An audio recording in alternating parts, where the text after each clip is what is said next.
DJ Ramirez, may sulat ka. Teka muna. Titingnan ko muna kung may mga sulat kayo. O, Maricar Cruz, sa'yo ba to? O, ayan, may sulat ka. Hindi ka nang sumusulat eh. O, Gloria Domingo. Teka lang, isa-isa lang. Titignan ko yung mga pangalan nyo. Mayora, meron po bang dumating na sulat para sa akin? Ako, wala, Elisa eh. Walang dumating eh. Talaga ho, bakit ho ganun? Nagpapadala naman ho ako ng sulat. Nakakarating ho ba yung mga sulat na pinapadala ko sa inyo? Uy, bakit naman hindi ko ipapadala sa kanila? Pinagdududahan mo ba ako? Kung nagdududa ka, huwag ka na makisuyo sa akin. Hindi ko nakahawakan yung sulat mo. Hindi naman ho sa ganun. Kaya lang, nagtataka lang ho ako kung bakit wala akong nakakarating na sulat sa akin. Ewan ko, baka lumipat na sila ng bahay. Huwag mo na nga akong kulitin. Lisa, malay mo, lumipat na nga ng tirahan yung pamilya mo kaya hindi nakakarating sa kanila yung mga sulat na pinadadala mo.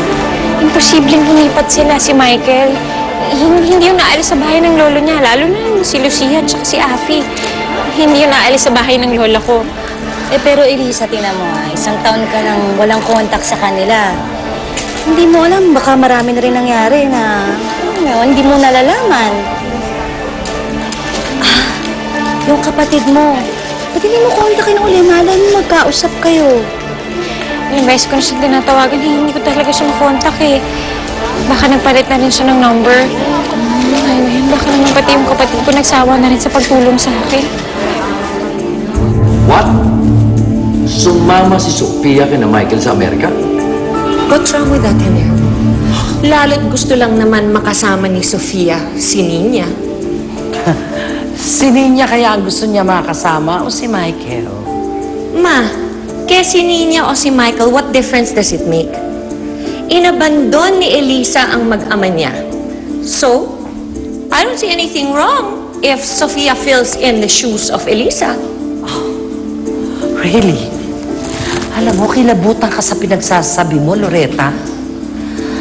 Sarili mong anak, kinukonsinti mong ipagdikdikan ang sarili niya sa kanyang bayaw?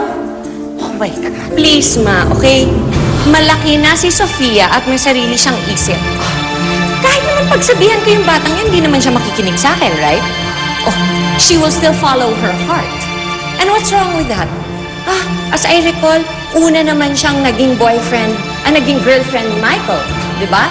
Oh, inagawan lang siya ni Elisa. So now nawala na si Elisa sa picture, I don't see anything wrong kung magkabalikan sila ulit ni Michael. I'm actually all for it.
Hello Lisa, my name is Antonio Luis Sarmiento.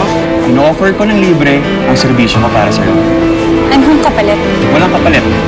Ang gusto ko lang makita ay makalabas ka dito. Hindi ako magpapaligoy nito. I know that you've been sniffing around my son's murder case. May memorize. Ang problema ko kasi ay yung nababayaan ng prinsipyo ko. Kaya huwag na kayo magkakamali sa akin, Mrs. Arellano. Because I know how you manipulated Elisa's case. At kahit ano pang gawin mo, lalabas at lalabas ang katotohanan.